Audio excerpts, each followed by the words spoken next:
Well, I think that the notion of the precariat is actually a potentially, I don't want to overstate it, but I think potentially dangerous one, in that it overstates the coherence and the stability of working class life. And it tends to take a small sliver of working class life for a few decades and say, this is the norm, this is what it means to be working class, when in fact, precarity is the default condition of the working class. And it took decades of organizing to make certain jobs less precarious.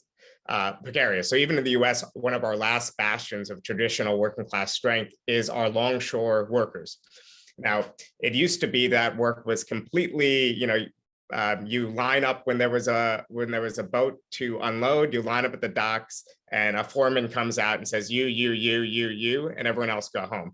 And then we managed to turn that into incredibly high wage work. In the US, if you're an ILWU member, a union that has deep communist roots, even in the US, you'll make sometimes over $100,000 for that work, and it is very, very stable. So I do think that just being a member of the working class after some organizing, and in other sectors we're just seeing working class jobs in service sectors and others just being not organized enough. So I think it creates too many divisions. And again, I think there's also a misunderstanding of how traditional working class organizing worked in early social democratic organizing.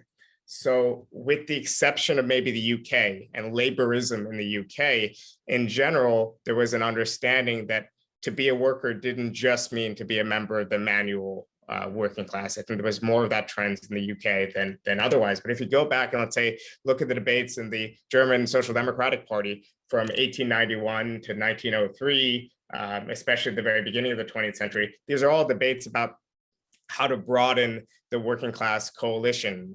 There's debates about how to use producerist rhetoric. There's debates centered around the middle class, and essentially these are proto debates about hegemonic debates. And in fact, a lot of the first debates around hegemony that Antonio Gramsci was drawing on wasn't about the Italian circumstance. It was actually just drawing on these Russian debates about how to yoke together working class and peasant interests, and how to yoke together the working class itself, which in turn was drawing on debates in the situation happening within Germany. So I think that there's not a lot of novelty here, and there's no need to really use more terms. We just need an understanding of the working class that is broadly producerist, in the sense that it defines the working class as those who have to work for a living, as against those who don't. But I think creating too many divisions is a bad thing when it comes to our politics, because then it makes us think that we need to create 6 different messages for people instead of just one simple message rooted in this working class majority. Instead of thinking about a movement of movements on the basis of identitarian concerns or this or that, I do think that one simple message is capable of encapsulating and anchoring a broad movement against exploitation and oppression in all its forms. 2 remarks. I mean, a very short remark to what Bhaskar just said, and then a remark to the question that was raised. I think that what you said, Bhaskar, could mean to underestimate the strong separation between 2 conditions of working today. Yeah? I mean, we have a growing class of immigrants, of low-paid workers, of workers without any long-term occupation, extremely low-paid, without qualification on the one side, and we have a relatively, at least in Europe, probably in the US too, a relatively high-qualified working class or labor class that is mainly working within either well-established industrial firms or in the higher levels of service work. But we have definitely a service proletariat. I mean, take the gig economy. The working conditions in the gig economy are horrible.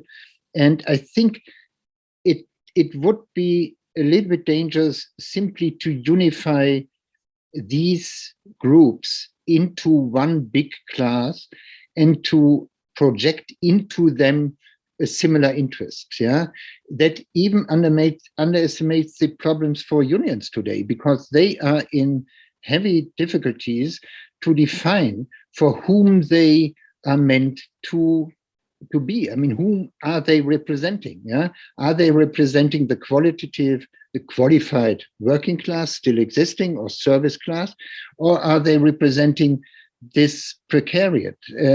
So I think it is a real problem for socialism today to find out either how to unify these two groups, huge groups, yeah, or how to at least overcome the internal divisions and separations between these two classes. I don't know whether the word class is correct here. Guy Standing, who has written a wonderful book on the precariat, is using the notion class for the precariat. Shortly to the other question, I think one has today to separate two dimensions of the question, namely to whom socialism should address itself and for whom should it speak. I think the advantage of early socialism was that the answer to the two questions was similar. Yeah, they addressed the working class and they were speaking in the name of the working class. The question is whether we can continue that kind of self-understanding, and I don't believe that we should continue it. I think we still should believe, and we should take it, that socialism is speaking in the name of those worst off, and that is, in the broad sense now, the working class, including the precariat and working people. But I think it should, I mean, socialism should not only address or take as its addressee these classes. I think it should take as its addressee the democratic public sphere and try to convince all those which, I mentioned that already, have sufficient sensitivity and sufficient moral spirit to believe that the situation of present capitalism has to be overcome. So I think the difference between early socialism or traditional socialism and today's socialism is that the addressee has broadened. Yeah, I think socialism should not only address the working class. I think it should address everyone open to moral concerns in the public sphere. But it should speak in the name of those worst off. I think maybe I am going to disagree a little bit with both with Bhaskar and with Axel here, and I'm still formulating my own thoughts on this, and I think the UK left actually is really tying itself in knots at the moment on this question of class. So this won't be like a kind of fully formulated analysis, but I think what I want to say is that we do need to be talking in terms of class, but I would maybe think about and define that slightly differently, maybe from what Bhaskar has done. So just for a bit of context on what I said about the UK left tying itself in knots, there's this kind of sense that, amongst the political left establishment in the UK, that Labour has lost the working class, by which it means people in blue collar occupations, but people in traditional blue collar manual occupations. And instead, the people voting for Labour are middle class, millennials, urban dwelling young people. And, they use this to say Labour isn't speaking for the people it was set up to represent. We're not speaking for the real working class. And in response to this, I think these analyses have been emerging, which sort of point out that this doesn't grapple with the way that class is changing, including in terms of the role of asset ownership, right? So in the UK context, what we're talking about is maybe the difference between, a builder or a plumber who maybe lives, in the north, somewhere near where I live, but owns their own home, has a reasonably secure income versus, and is voting Conservative, versus a young, I don't know, call center worker, or someone in a more like white collar, traditionally white collar, would be considered middle class occupation, has a degree, is renting their home, has no prospect of ever being able to afford to buy a home because house prices are so expensive in London and in the UK more generally, and is probably quite insecure in their employment status. And so there's this debate going on in the UK to say, well, like, is it meaningful to say that the first of those people is somehow more working class than the second? And in response to that, you know, I think Grace Blakely got in trouble, a UK commentator, socialist commentator, got in a bit of trouble on Twitter for making basically the argument that Bhaskar made. I think that, you know, the only thing that determines whether you're working class or not is whether you have to work for a living, and everything else is irrelevant. And I think a lot of people sort of reacted against that because it just sort of implicitly didn't ring true to them, this idea that you're equating the life experiences of, you know, everybody who works for a living, whether they're a privately educated investment banker or, you know, a cleaner on a 0 hours contract. So I think where that all leaves me is the way that I increasingly think about the working class is in a more Marxist sense, but in the sense of the relationship to the means of production, but also, you know, as I said earlier, thinking more broadly, the means of a good life. So the relationship to ownership of capital, really, and the relationship to ownership of assets. And I think increasingly you can see exploitation under capitalism as more multifaceted than just the labor relation, but in all of these different forms of exploitation, ultimately you find the exploitation of people who do not own assets by people who do. So of renters by landlords, of debtors by creditors, and so on and so on. You know, and this includes the labor relation, but isn't limited to it. So I think in that sense, the UK left is perhaps more influenced by Spanish left populism and some of the, you know, thinkers that have influenced that, like Laclau and Mouffe, who make this argument that, you know, our identities as working class people are not given, sort of pre-given by our material circumstances. They're constructed politically, and we all occupy many overlapping identities in our lives, whether we're, you know, we may be parents and workers and carers and debtors and renters and citizens. And which of these identities become salient to us depends on, you know, the political discourses that are going on around us, and that the job of the left is to build new identities and to tell new stories about the sources of our exploitation, you know, which are plural. And in that sense, I think maybe I don't agree with Bhaskar that we can just have kind of this one totalizing message. And you did ask, since you asked specifically about kind of anti-immigration and anti-racism, and I suspect that Bhaskar wouldn't actually disagree with this. I think it's very important to the UK New Left. This has to be an intersectional analysis. So the example I would give on that in terms of anti-racism, obviously, but you know, Britain is in a very early stage, I would say, of coming to terms with the centrality of colonialism and imperialism to the British model of capitalism and racial capitalism. Like, we can't understand British capitalism without understanding our history of colonial asset grabbing.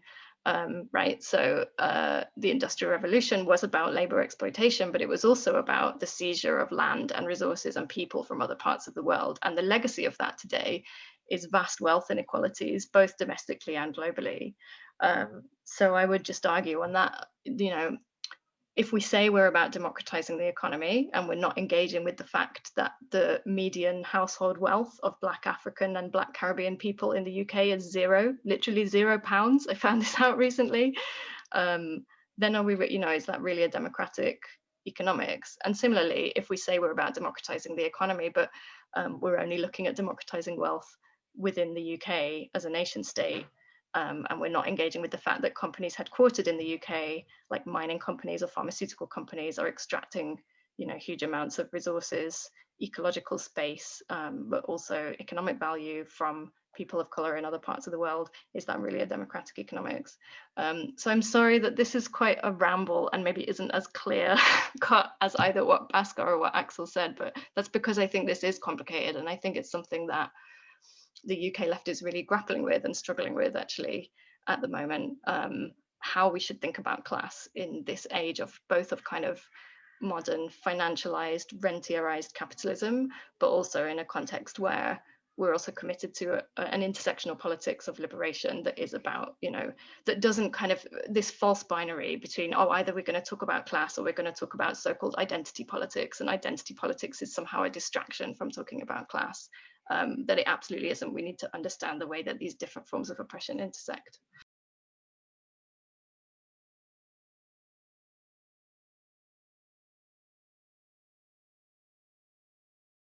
So I think what you're laying out has basically been the dominant thrust of the European left since the 1980s, which is this kind of movement idea. So one, I definitely agree that not everything can be reduced to capitalism, and there are many discrete forms of oppression that need to be tackled in their own right, and that we need to have movements that are organized by oppressed people within a broader movement. So in that sense, I agree. I think my problem with some of your rhetoric and the rhetoric of intersectionality in general is that it creates a sense of collinearity instead of saying that we, and obviously I'm using shorthand, so I wouldn't quite articulate it this way if it wasn't for the limits of time, but that doesn't recognize the primacy of class and the fact that class conditions other forms of oppression.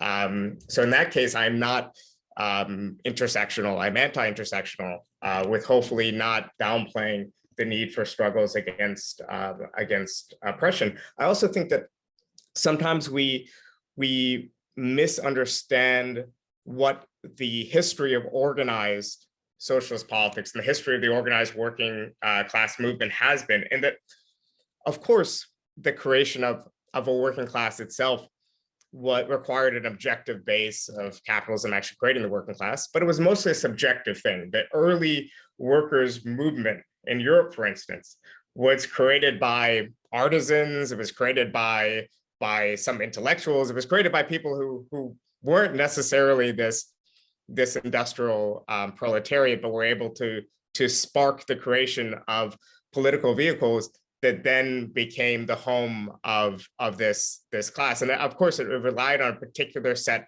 of circumstances.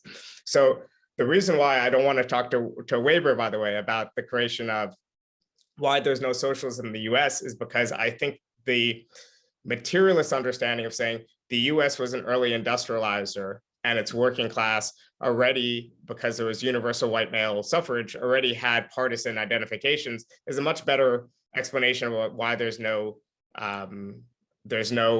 Socialist Party or Workers' Party in the US. And I think we're in a very similar situation, kind of inverse today, in that we were able to create in much of the world mass movements on the left that identified with socialism, largely rooted in the working class, in periods of unsettled creation of this working class, in periods with limited democratization. So in a country like Sweden, for example, a late industrializer that also got suffrage relatively late through the creation of a working class party. In Germany, a country where the struggle for expanding the democratic franchise was done largely through a working class movement that was shut out of other avenues of politics.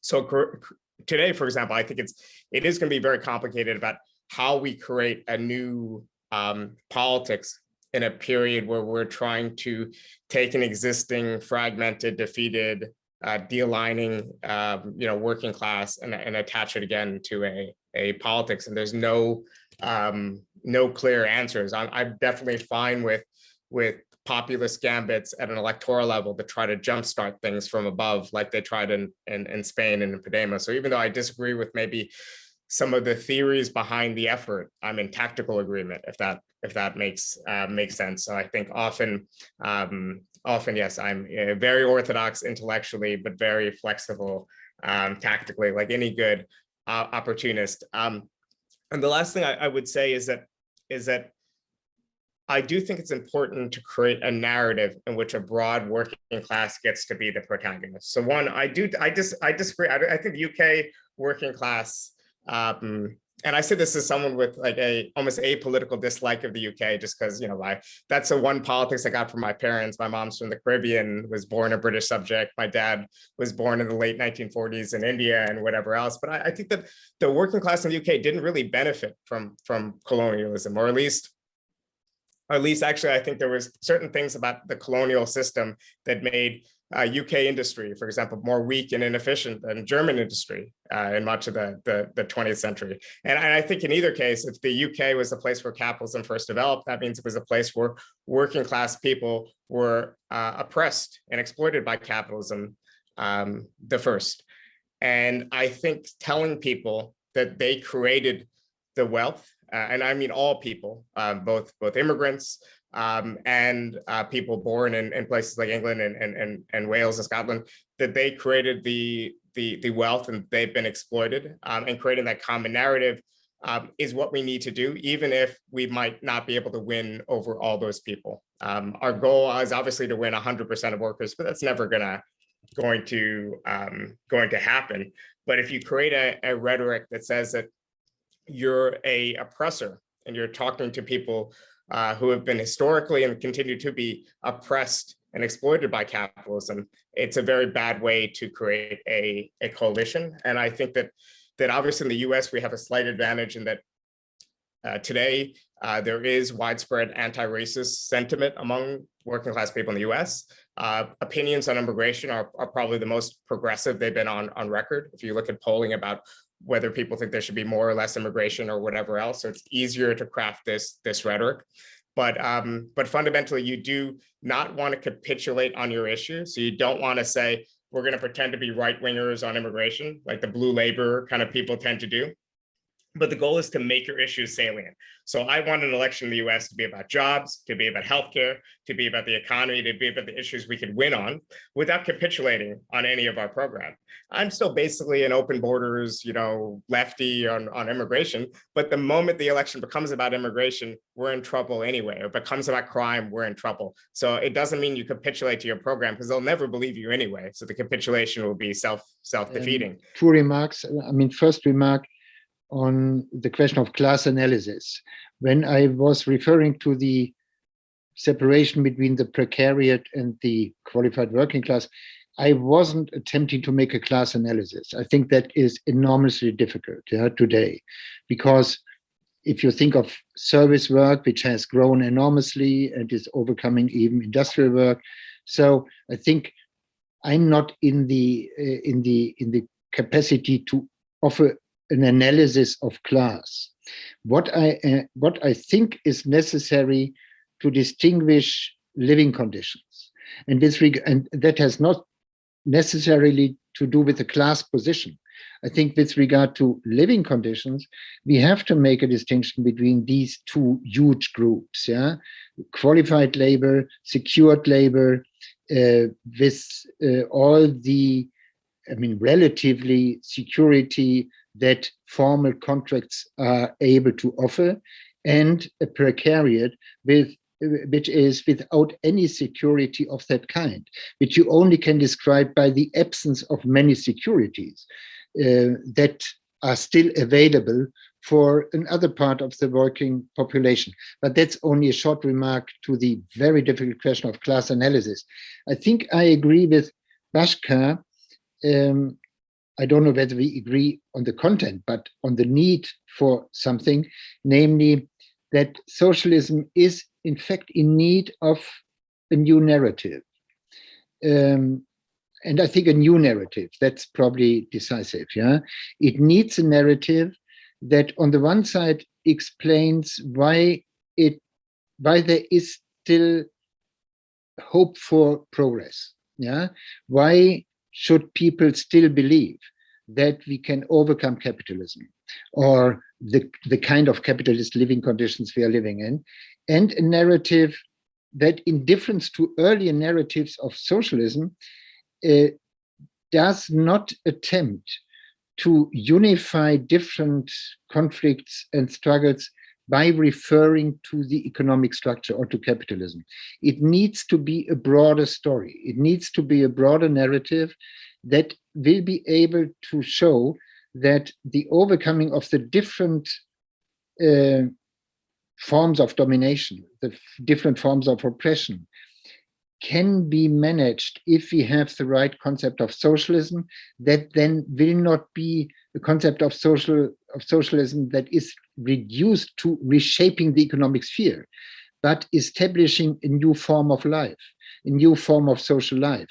So it has to be a broader story, a broader narrative, the success of which can't be legitimized simply by a kind of eternal progress in history, but with institutional successes of socialism in the past, not only brought about in the economic sphere, but also brought about within the political sphere, for example, but also in the private sphere. I mean, all the emancipation movements we had, which led to certain institutional reforms, were probably result of the ambition of left-wing parties, and in that sense, in the broad sense, a socialist movement. So we have to come up with a new institutional story or narrative about why it makes sense to engage for socialism today in order to overcome not only one kind of oppression, one kind of domination,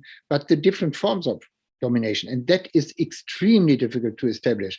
And I don't see at the moment such a narrative, not even the core of it, but I think it will be the task of all of us to establish a new kind of narrative, because a narrative is the only motivating element within politics that can inspire people to actually fight for something. So I see the need, I don't see the solution at the moment. I think that maybe Bhaskar and I don't disagree as much as it seems like we do. So I think my sense is that, to some degree at least, Bhaskar's suspicion is of a sort of liberal form of feminism and anti-racism that thinks that we can emancipate women and we can emancipate people of color without changing the economic system. So Bhaskar talked about the primacy of class and how it conditions other forms of oppression. To some degree, I would agree with that, and I think that definitely is the position of the UK socialist left. Is we can't talk about any of these things without talking about economic justice and without talking about capitalism.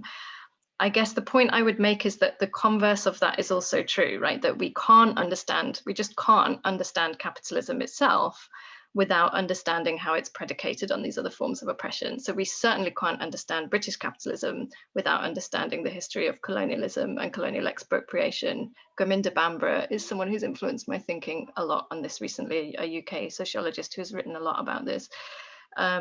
We also can't understand modern capitalism without understanding how it depends on unpaid labor and social reproduction that occurs in the home that is disproportionately done by women. And we can't understand capitalism without understanding its dependence on ecological extraction, right? So this kind of more pluralist, what I would call a more intersectional politics, it's not about saying, there's capitalism over here and there's, racism over here and patriarchy over here, and they're all equally important. But it's that they condition each other, and I'm not even sure it does make sense to say that capitalism is kind of logically prior to those other forms of oppression. The point is that it's inextricably bound up with them. And so where I think you're trying to get to with that is, it's not just a kind of let 1,000 flowers bloom, we have this plural narrative of lots of different oppressions and solutions. So I do agree with Bhaskar. I think we are trying to get to a sort of a unifying narrative to the degree that you can build a popular majority where people recognize that actually, the economy is only benefiting an ownership class, a capitalist ownership class, who own not just the means of production, but, as I said, other assets. And it really increasingly isn't benefiting anybody else. Groups of people that can be understood as part of a broad working class. And it's not about telling white working class people in the UK that they are oppressors, but it's about recognizing that they are oppressed in different ways from people of color in the UK. And that is not just about racism in the sense of people holding racial biases, it's about the structure of capitalism and racial capitalism. And, if we're committed to a politics that is genuinely emancipatory, I think we just can't duck those questions. I would say, though, that I think you have to separate these things to understand them and to know how they relate to each other. Like I have a document that I've been keeping for like 10 years. So I was doing a lot of reading about South Africa, and the amount of times that like a Trotsky's paper would say, like there can be no as capitalism in South Africa without apartheid from the 70s and 80s and so on. I think in other words, we have to understand the structure of these things independently in order to actually, so in other words, I can imagine a form of capitalism in the US that does not have forms of social stratification on the basis of race. And in fact, I do think it would be possible within capitalism. I do think that at the level of creating a society, for example, that doesn't rely as much on unpaid labor and the exploitation of women that capitalism in the US today does, we can look to countries that obviously haven't abolished these things, but have gotten much further, like in Denmark or in Sweden. If you look at the percentage of household labor done by men versus women, it's completely different. It's closer to 1 to 1, 1.5 to 1 compared to the ratios in the US, which are completely different. So, but what's most important is I think we have broad agreement among the three of us on the program.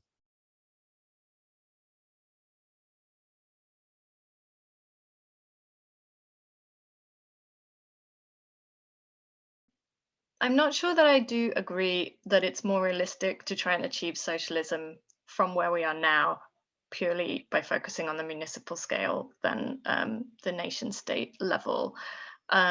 So I think in terms of where we want to get to, there is a strong case to be made that the municipal level is, that decentralization is a good thing, that the municipal level lends itself more to these participatory democratic forms. And when you have a hostile national government, it's also perhaps easier to make progress on the municipal level. But I think certainly in the UK, where we have a very centralized political system, and localities really have very little power, and even in countries like Spain, actually, where you have city level governments in power in places like Barcelona trying to pursue a sort of socialist agenda, what we've really found is that you inevitably come up against the constraints of operating within a bigger system that limits your room for maneuver. So for example, even in Barcelona, where they have much more power at municipal level than we have in the UK, they've been limited in how far they can go in socializing the energy system because they can't take back control of the grid, because they have to operate in this liberalized energy market, which actually is determined not just at Spanish level, but at EU level. Right. So I think we can't escape the need to operate at those higher levels of political organization, if you like, because that's where so many of the levers are right now and where so much of the power to change the operating context sits. So I'm absolutely a believer in the idea of new municipalism, municipal socialism, but I wouldn't necessarily endorse the idea that that is the only or the most important scale at which we need to act. And can I add something to that?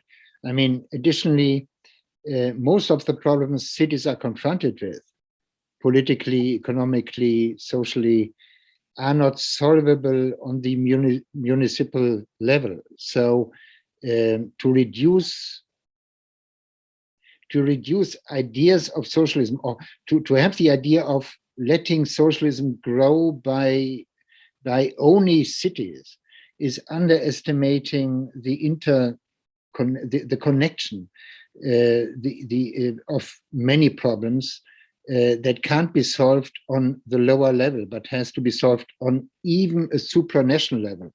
So take the ecological crisis. We will not be able to solve the ecological crisis only by nation states. We will need much more international cooperation, which is a huge task for the future. So as nice as it sounds, and as much as I'm in favor of letting socialism grow from cities that can be easily be integrated ethically and morally, the more you have to realize that most of the problems can't be solved on that level.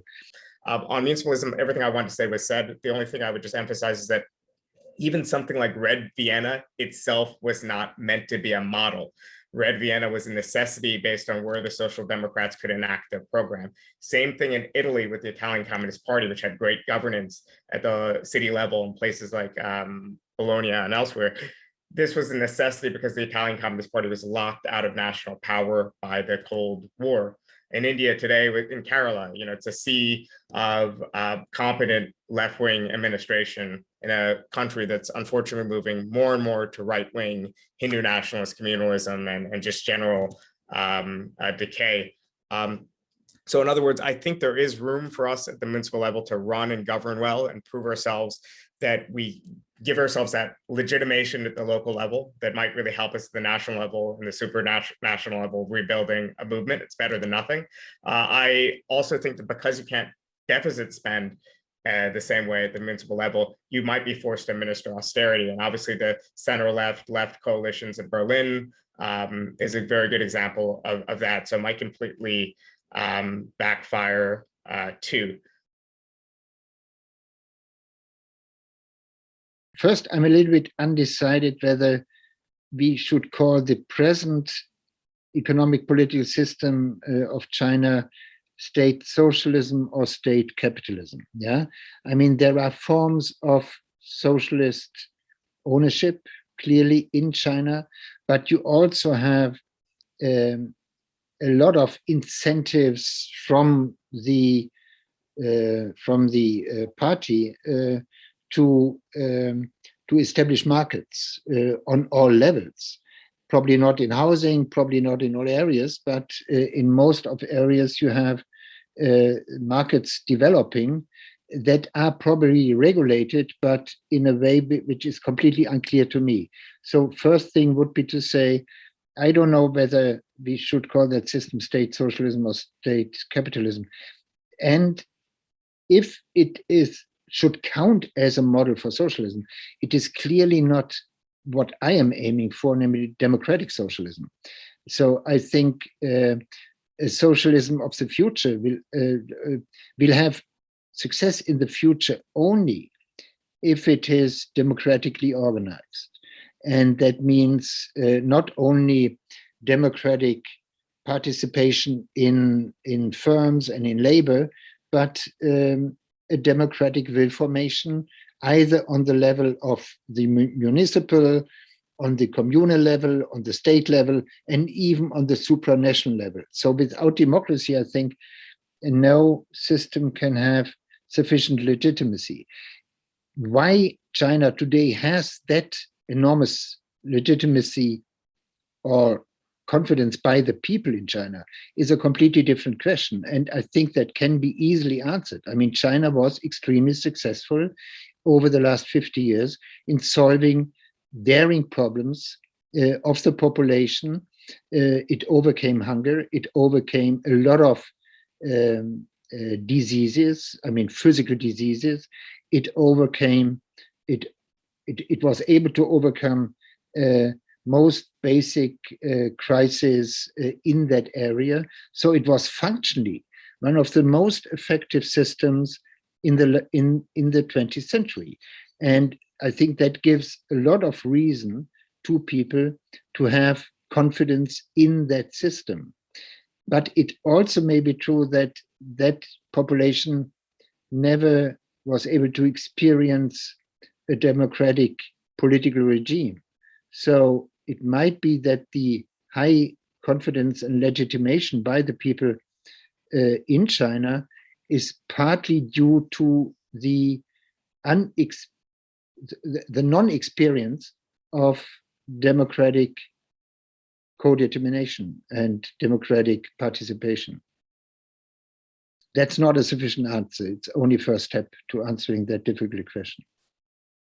I think on the question of China, I would agree that it's a successful developmental state, the way South Korea, the way Taiwan, the way these other countries were successful developmental states. I have certain criticisms of the CCP. I tend not to foreground them because, more importantly, I'm wary of the new Cold War rhetoric that especially both liberals and conservatives in the US are brewing.